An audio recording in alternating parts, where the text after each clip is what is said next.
خالی دل میں سکت لائی کے پیشاب کرنی ہے. وہ جھاڑ کو طرف دیکھا میرے نبی نے, خالی جھاڑوں کی طرف دیکھا, جھاڑ اپنی جڑوں کو اکھاڑ کر نبی کی طرف آ گئے اور نبی کریم کو گھیر لیا. گھیرنے کے بعد نبی کریم صلی اللہ علیہ وسلم نے وہاں پر استنجا کیا. استنجا کرنے کے بعد آپ وہاں سے نکل گئے. صحابہ نے سوچا جھاڑ بھی آ گئے, جھاڑ چلے بھی گئے, سرکار نے کرا کیا ہوا, جا کے دیکھا تو ایک پتھر کے اوپر آپ نے استنجا کرا ہوا تھا. وہ پتھر ہی دکھا, خالی پتھر لے کے کیسے میں رکھ لیا, پتھر لے کر کیسے میں رکھ لیا.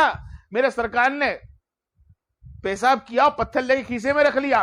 وہ اتنا پتھر لے کے مسجد نبی کے اندر صاحب نماز پڑھنے چلے گئے. بھائی پیشاب کے چھانٹے ہوئے تو ناپاک ہو جاتا ہے, پیشاب پہ ہاتھ لگے تو دھونا پڑے گا, جانے انجانے میں بھولے وہاں تک پانی ڈالنا پڑے گا, جہاں تک تیرا خیال ہے وہاں تک پانی ڈالنا پڑے گا تو پاک ہوگا. یہ کیسا ایمان ہے صحابہ اکرام تمہارا, قربان جائے تم پر, کہ میرے نبی پہ پیشاب کرا ہوا, میرے نبی کا پیشاب کو پتھر وہ لے کر کھیسے میں ڈال کر مسجد نبی میں جا رہے. دوسرے صحابہ پیچھے ہو گئے, کیا بات ہے, کیا میرے پیچھے کیوں آ گئے؟ ارے کیا بولے, ہم تیرے اندر سے خوشبو کچھ اور آتی ہے, تجھ میں سے خوشبو ہی کچھ اور آتی ہے. کوئی بات نہیں, نماز ادا ہو گئی, پیشاب کا کھیسے میں پتھر ہے, نماز بھی ہو گئی. باہر نکل کے بولتے کیا ہوا, بولے خوشبو بہت آتی, کہاں سے لائے ہو؟ یہ خوشبو نہیں ہے, سرکار نے استنجا کرا تھا, وہ پتھر میرے کھیسے میں ہے, اور وصیت کرتا ہوں کہ جب دنیا سے رخصت ہوں تو میرے قبر میں بھی یہی پتھر ہو.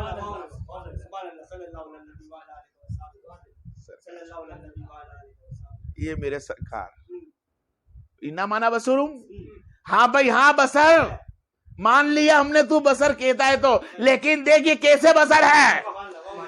ارے تیرا پیشاب کا چھانٹا گر جائے تو تجھے حکم نہیں کہ نماز ادا کرے, ارے تجھے دھونا پڑے گا, تو وضو کر کے بھی نہیں آ سکتا جب تک تو اس کپڑے کو دھو نہ دے.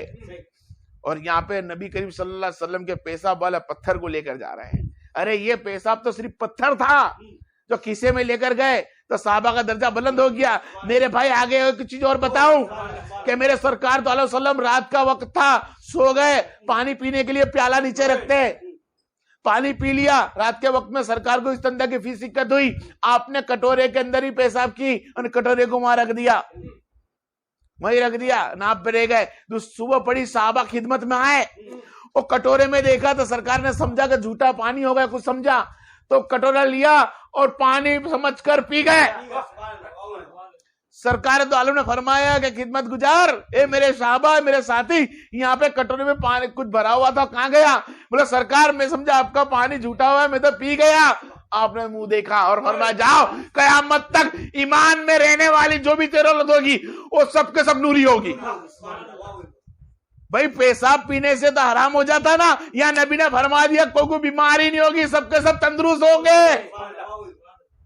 انا مانا بسروں, میرا نبی تو بسر ہے, ہاں میرے بھائی بسر ہے, پر دیکھ کیا وہ تیری میری طرح ہے, کیا وہ تیری, ارے ان کے جو الفاظ سن لیتا ہے وہ صحابی بن جاتا ہے, ان پہ جو الفاظ سنتا ہے, اور جو پتھر ان کا پیشاب کا رکھا تھا وہ صحابی بن جاتا ہے, جو ان کا ہاتھ میں ہاتھ دے کے کلمہ پڑھ لیتا ہے وہ صحابی بن جاتا ہے, ایک مرتبہ بھی ان کو دیکھ کر کلمہ پڑھ لیتا ہے وہ صحابی بن جاتا ہے. اب وہ کوئی اکھی زندگی عبادت کرے 100 سال کی بھی, پھر بھی اس صحابی کی طرح نہیں ہو سکتا. کیوں؟ اس نے ودعا والا چہرہ دیکھا ہوا ہے, ودعا کا چہرہ دیکھا ہے, لیلیجا سجر کی زلفیں دیکھی ہے, میرے نبی کے اس نالے کو دیکھی ہے, تو اس کا درجہ اتنا بڑا ہو گیا کہ قیامت تک آنے والے بندے سب کے سب کتب کلندر بھی بن جائے نا, تب بھی وہ ایک صحابی کی برابری نہیں کر سکتے ہیں, صحابی کی برابری نہیں کر سکتے, کیونکہ ان کا ایمان ایسا تھا. انہوں نے ایمان لے کر آئے تو نبی کو نماز پڑھ کر دیکھ کر نہیں, نبی کو روزے دیکھ کر نہیں, نبی کو قرآن کی تلاوت کرتے دیکھ کے نہیں, نبی کو اچھی جہاد کرتے دیکھ کے نہیں, نبی کی ادا پر ایمان لے کر آئے, نبی کے اخلاق پر ایمان لے کر آئے, اور نبی جو کہہ دیتے اس کو اپنے جسم میں اتار لیتے, اپنے اخلاق میں اتار, اور نبی کی اخلاق سے ایمان پھیلائے. کیسے ایمان پھیلائے؟ اور نبی کے اخلاق سے, کہ نبی قرآن اللہ کا دیا ہوا وہی آتی, قرآن پڑھتے اور قرآن کا معائنہ کر کے بتا, اس کی تفصیل کرتے اور خود اپنے آپ میں کرتے جب وہ کرتے. کہ وہ نبی بشر ہونے کے باوجود بھی وہ ہم جیسے نہیں, کیا ہم جیسے نہیں ہے. اس لیے ہم جیسے نہیں ہیں کہ یہ راز تو اللہ ہی جانتا ہے, اور اللہ کے بعد کچھ جھلک دیکھیے تو موسیٰ جانتا ہے, اور کچھ جھلک دیکھیے تو بھی صحابہ جانتے ہیں, ہم تو نہیں جانتے ہیں. کیونکہ اللہ کے رسول صلی اللہ علیہ وسلم کے دو روپ بصری ہے, ایک روپ بصری وہ ہے جو صحابہ بن گئے, ایک روپ بصری وہ ہے جو موسیٰ علیہ السلام نے دیکھا ہے. یہ صرف بصر کے روپ ہے جو کوئی نہیں جان سکا. اور موسیٰ کو پوچھا دیکھ تیری قسم پوری, یہاں رب قسم کھاتا ہے چہرے انور کی, تو بتاتا دیکھ موسیٰ میں نے چہرے کی قسم میرے محمد کی کھائی, اس لیے کھائی کہ اب چھٹے آسمان پر تو کھڑے رہ کر چہرہ میرے محمد کا دیکھ. سمجھ میں آ رہی آپ لوگوں کے کہ یہاں چہرہ دیکھ کے بتا کیوں, وہی چہرہ صحابہ کے سامنے تھا, لیکن یہ چہرہ صحابہ کے سامنے ان کی تجلی کے لیے, شان کے لیے تھا, اور وہاں پہ چہرہ اللہ سے مل کر آیا ہوا تھا.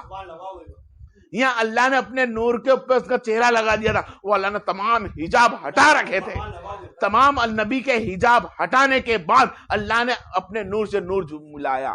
یہ وہی نور ہے, نور السماوات والارض من نوری نور اللہ نور السماوات والارض, کہ اللہ نے اپنے نور سے نور جدا کرا, ان سے محمد صلی اللہ علیہ وسلم کو بنایا, انہی کے صدقے طفیل میں وسیلے سے اللہ نے پوری کائنات کو کھڑا کری. وَإِنَّا وَأَنَا بَشَرٌ, میرا نبی بشر ہے.